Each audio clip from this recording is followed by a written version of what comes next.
पुरुषोत्तम मास 7मो अध्याय मण मास पुरुषोत्तम मास। सूत बोल्या, हे तपोधन महर्षिओ, તમે જે પ્રશ્ન કર્યો તે જ પ્રશ્ન નારદ મુનિએ શ્રી નારાયણને કર્યો હતો અને પછી શ્રી નારાયણ પ્રભુએ એ જ ઉત્તર આપ્યો હતો તે જ હું તમને કહું છું। નારદે પૂછ્યું, એ અપાર પારકું દુઃખ જાણવી શ્રી વિષ્ણુ ભગવાન મૌન રહ્યા તે પછી હે બદ્રીનાથ નારાયણ ને તે પુરુષોત્તમ પરમાત્માએ શું કર્યું હતું તે હવે કહો। શ્રી નારાયણ બોલ્યા, હે પુત્ર નારદ, ગોલોકનાથ શ્રી કૃષ્ણ ભગવાને જે ગૃહ વચન શ્રી વિષ્ણુને કહ્યું હતું તે જ હું કહું છું, કેમ કે સાંભળવા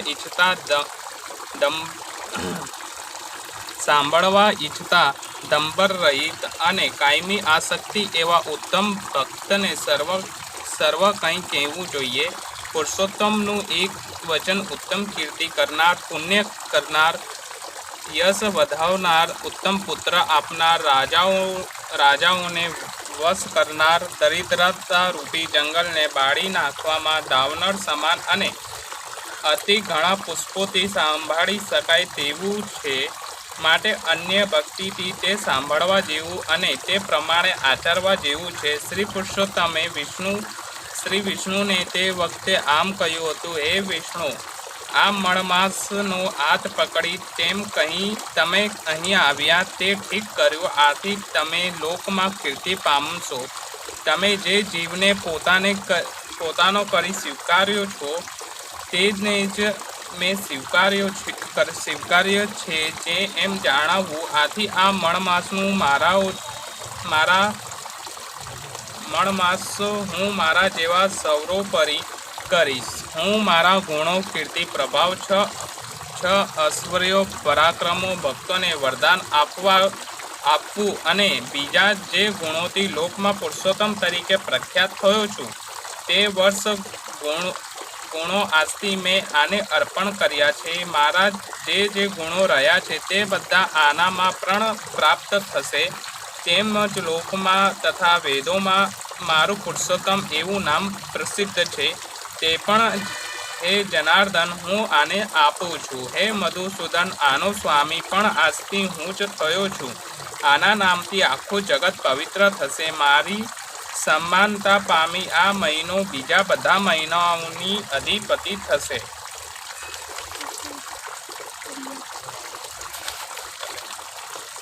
વળી આ જગતમાં પૂજ્ય અને જગતને વંદન કરવા લાયક થશે। આની પૂજા કરનાર સર્વ લોકોને દારિદ્ર્યનો આ નાશ કરનાર થશે। બધા મહિનાઓ તો કામનાવાળા છે, પણ આને હું નિષ્કામ કરું છું। સર્વ લોકોને આ મોક્ષ આપનાર થશે અને આને હું મારા જેવો જ કરું છું। જે મનુષ્ય કામના રહિત અથવા સર્વ કામનાઓથી યુક્ત થઈને પણ આ અધિક માસનું પૂજન કરશે તે સર્વ કર્મોને બાળીને ભસ્મ કરી અવશ્ય મને જ પામશે। મહાભાગ્યશાળી સંન્યાસીઓ, બ્રહ્મચારીઓ અને બીજા મહાત્માઓ જેને માટે આહાર રહિત રહી તપશ્ચર્યા કરે છે, દ્રઢ વાર્તાઓ ધારે છે, ફળ, પાંદડા તથા વાયુનો આહાર કરે છે, કામ ક્રોધનો ત્યાગ કરે છે, ઇન્દ્રિયોના સમુદાયને જીતે છે,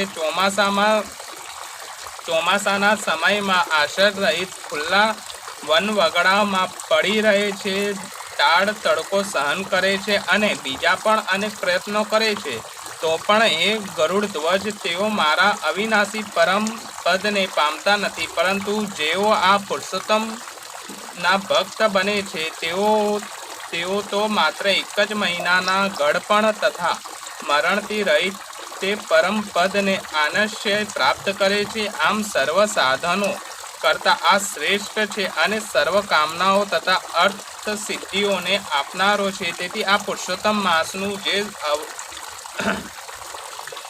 માસનું જ અવશ્ય સેવન કરવું। જેમ ખડેલી જમીનમાં વાવેલા બિયા કરોડો ગણા થઈને વધી જાય છે, તેમ મારા પુરુષોત્તમ માસમાં કરેલું પુણ્ય કરોડ ગણું થઈને વધે છે।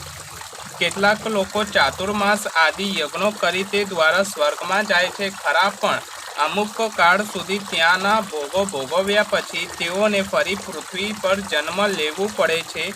પણ જે મનુષ્ય વિધિ પ્રમાણે આદરથી પુરુષોત્તમ માસનું સેવન કરશે તે પોતાના કોળોનું ઉદ્ધાર કરી અવશ્ય મને જ પ્રાપ્ત થશે. એ મનુષ્ય અહીં મારી પાસે આવ્યા પછી જન્મ મરણના ભયથી વ્યાપત અને આદિ વ્યાધિ તથા ગળપણથી ઘેરાયેલા સંસારને ફરી કદી પામતો જ નથી. કેમ કે જેને પામીને ભક્ત ફરી સંસારમાં પાછા ફરતા નથી, એ જ મારું પરમ ધામ છે.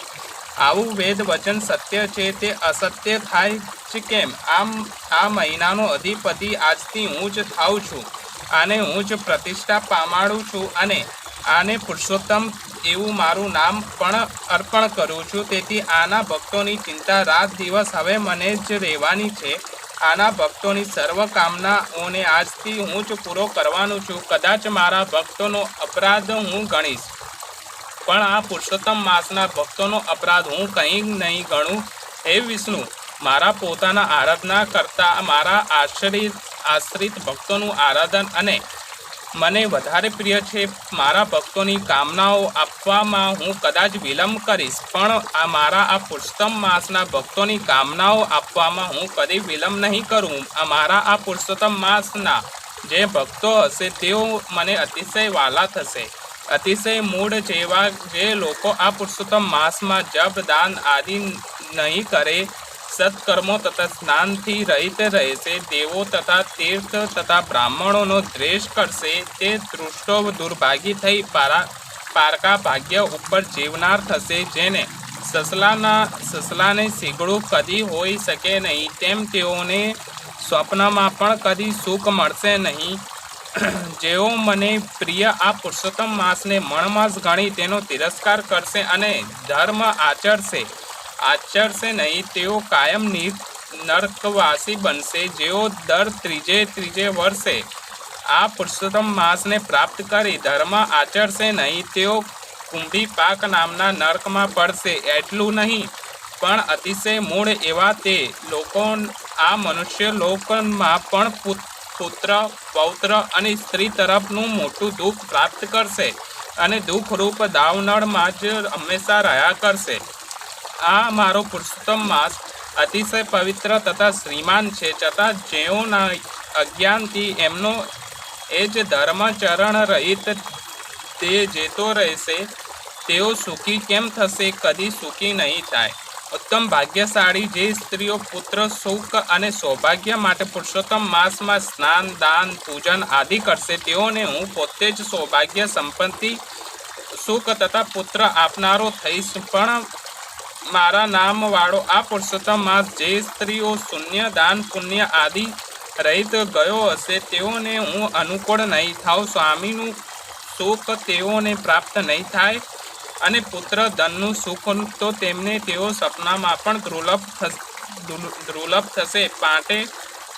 માટે બધા લોકોએ આ માસમાં સ્નાન પૂજા જપ વગેરે વધારે કરવામાં અને શક્તિ અનુસાર દાન દેવું. જે મનુષ્યએ આ પુરુષોત્તમ માસમાં ભક્તિથી મારું પૂજન કર્યું હશે, તે ધન તથા પુત્રનું સુખ ભોગવી મરણ પછી ગોલોકમાં વાસ પ્રાપ્ત કરશે. સર્વ લોકો મારી આ યાજ્ઞાથી મારા આ મહિનાની પૂજા કરશે અને એ જ કારણથી મેં આ માસને સર્વ મહિનાઓમાં ઉત્તમ કર્યો છે. માટે હે લક્ષ્મીપતિ, તમે આ અધિક માસની ચિંતા છોડી દઈ આ પુરુષોત્તમ માસને સાથે લઈ તમારા શ્રેષ્ઠ વૈકુંઠ ધામમાં જાઓ. શ્રી નારાયણ બોલ્યા. શ્રી કૃષ્ણનું એ રસિક વચન સાંભળી વિષ્ણુ ભગવાનને નવા મેઘ જેવી કાંતિવાળા એ શ્રી કૃષ્ણ પ્રભુને પ્રણામ કર્યા અને પછી અતિશય આનંદપૂર્વક એ પુરુષોત્તમ માસને સાથે લઈ જલ્દી ગરુડ પર બેસી પોતાના વૈકુંઠ. પુરુષોત્તમ માસ પૂરો થતાં ખેડૂતે તેનું ધામધૂમથી ઉજવણું કર્યું. વખત વીતતો ગયો. પાર્વતીજી આનંદ અને પ્રેમથી બધું કામ કરે, રાંધીને બધાને જમાડે. આમ કરતાં 300 દિવસ પૂરા થયા. એક દિવસ ગામના લોકો એકઠા થયા. કાશીની યાત્રા કરવા સંઘ કાઢવાનું નક્કી કર્યું. ખેડૂત અને તેની પત્નીને પણ સંઘમાં જવાની ઈચ્છા હતી, પરંતુ દીકરી 10 વર્ષની હોવાથી ઘર કોણ સંભાળે તેની મૂંઝવણમાં પડ્યા. ઉમામાં ખેડૂતની આ મૂંઝવણ સમજી ગયા, તેમજ પોતે તેમનું ઘર સંભાળશે તેમ કહ્યું. તેથી ખેડૂત પતિ પત્ની પણ સંદમાં જોડાયા અને આખું ઘર ઉમામાને સોંપ્યું. વિદાય સમયે ઉમામાએ ખેડૂતને લાલ રંગનું કાપડું આપતા કહ્યું, ભાઈ, આ કાપડું લેતા જાઓ તથા ગંગાજીમાં નહાતા સમયે આ કાપડું તમને અર્પણ કરીને કહેજો કે ઉમામાએ ભાવથી મોકલ્યું છે, તેથી હાથોહાથ સ્વીકારો. ખેડૂત મનમાં હસ્યો, પરંતુ ઉમામાને ખોટું ના લાગે એટલા માટે કાપડું લઈને પોટકામાં મૂક્યું. સંદ તો વાજતે ગાજતે રવાના થયો. પુષ્કળ ગાડા જોડાયા. રસ્તામાં આવતા યાત્રાધામના દર્શનો કરતા સંદ કાશીએ પહોંચ્યો. આખો સંઘ ધર્મશાળામાં ઉતર્યો. સ્નાન કરી કાશી વિશ્વનાથના દર્શન કર્યા બાદ ભોજન લઈ બધા સૂઈ ગયા. બીજા દિવસે પ્રાતઃકાળે સૌ ઉઠીને નિત્ય કર્મથી પરવારી મણિકર્ણિકા ઘાટ પર સ્નાન કરવા ગયા. ગંગાના સ્નાનનો આટલો બધો હરખ હતો કે ઉમામાનું કપડું પોટકાળામાંથી લેવાનું જ રહી ગયું. પોટલું ધર્મશાળામાં પડ્યું રહ્યું. સ્નાન, ધ્યાન, દેવ દર્શન તેમજ દાન દક્ષિણામાં 5 દિવસ વીતી ગયા. સંદ પાછો પડ્યો. પાછા ફરતા અડધા રસ્તે ખેડૂતને યાદ આવ્યું કે ઉમામાનું કપડું તો પોટકાળમાં જ રહી ગયું છે. ખેડૂતનો જીવ બળવા લાગ્યો. એ તો ગયો સંદ પતિ પાસે અને જઈને વિનંતી કરી કે સંદ 5 દિવસ રહી અહીં રોકાયો તો હું કાપડું ગંગામાને દેતો આવું. સંદના આગેવાને જંગલમાં રોકાવાની ના પાડી દીધી. એટલે ખેડૂત અને તેની પત્ની એકલા પાછા કાશી ગયા. આ બાજુ સવાર પડતા સંદના આગેવાને સંદને આગળ વધવાનો આદેશ આપ્યો. રાવટીઓ સકેલી લેવાઈ. બધાને સામાન બાંધીને ગાડામાં મૂક્યા. ગાડાવાળાઓએ બળદને ઊભા કરવાની કોશિશ કરી, પરંતુ બળદ ઉડતા નથી. બળદને લાકડીથી ઘણા મારવા છતાં બળદ ઊભા થતા નથી. આખો સંદ મૂંઝાઈ ગયો. હવે શું કરવું? આખરે થાકીને ફરી ત્યાં જ પડાવ નાખ્યો. બળદ સાજા ન થાય ત્યાં સુધી આગળ વધવાનો ઉપાય ન હતો. આ બાજુ ખેડૂત અને તેની પત્ની ચાલતા ચાલતા 5 દિવસે કાશીએ પહોંચ્યા. તેઓ સીધા ગંગા ઘાટ ઉપર ગયા. પ્રથમ સ્નાન કર્યો. પછી પતિ પત્ની કેળ સુધી પાણીમાં ઊભા રહીને ગંગાજીને પ્રાર્થના કરી કે ઉમામાએ આ કાપડું મોકલ્યું છે. હાથોહાથ લે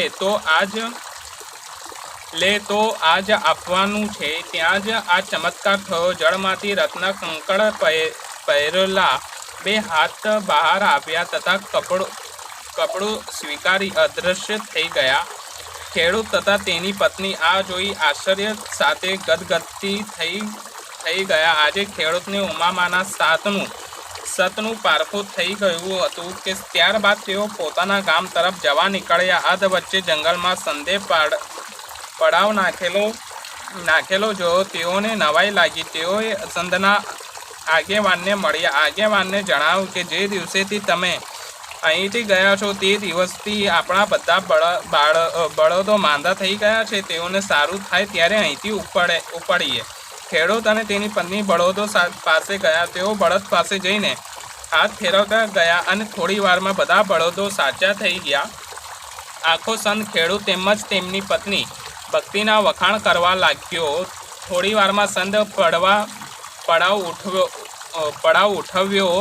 રાસ્તામાં ખેડૂત ઉમામાનું કાપડું ગંગામાઈના હાથોહાથમાં લઈ લીધું. તે જણાવ્યું. ઉમામાનું આવું સત જાણી લોકો જાતની વાતો કરવા લાગ્યા. આમ કરતા સંદ ગામના પાદરે આવ્યો. સંદના સામૈયા થયા. ઢોલ વાગ્યા, મંગળ ગીતો ગાવ્યા અને બધા ધૂન હરિ કીર્તન કરતા ગામમાં પ્રવેશ્યા. 360 દિવસો પૂરા થયા હતા. હવે ફક્ત 5 દિવસ બાકી હતા. ગામના લોકોએ ગંગા મૈયાએ ઉમામાનું કપડું જાતે આવીને સ્વીકાર્યાની વાત જાણી ત્યારથી તેમના દર્શન કરવા ગામ લોકો ખેડૂતને ત્યાં આવતા. આમ 3-4 દિવસ નીકળી ગયા. છેલ્લો દિવસ બાકી હતો. છેલ્લા દિવસે ઉમામા બોલ્યા, બહેન, આજે હું ભાઈનું ભાત ખેતરમાં દેવા જઈશ. કોઈ દિવસ ગઈ નથી. આજે તો ખેતર જવું છે. ઉમામા ભાત લઈને ખેતર ગયા. જ્યાં શિવજી તેમને છોડીને ગયા હતા તે સ્થાને આવીને તેઓ અદૃશ્ય થઈ ગયા. ઉમામા ભાત લઈને ગયા.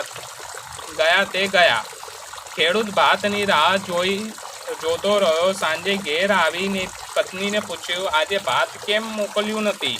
પત્નીએ જણાવ્યું, ભાત લઈને ઉમામાં સવારના 10 વાગ્યાના નીકળ્યા છે, તેમ તમને મળ્યા નથી.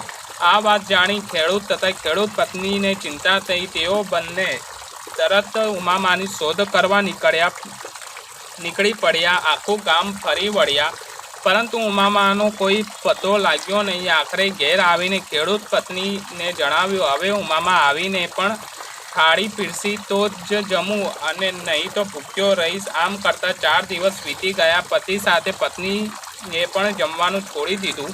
5મા દિવસે પાર્વતીજી પ્રગટ થયા. 4 દિવસના ભૂખ્યા પતિ પત્ની તેમના પગમાં પડ્યા. તરત પાર્વતીએ પોતાનું અસલી રૂપ ધારણ કરી પતિ પત્નીને આશીર્વાદ આપ્યા. આશીર્વાદ આપીને પાર્વતીજી જવા લાગ્યા. ત્યારે ખેડૂતની પુત્રીની વિનંતીથી તેને ભાઈ મળશે તેવા આશીર્વાદ આપ્યા.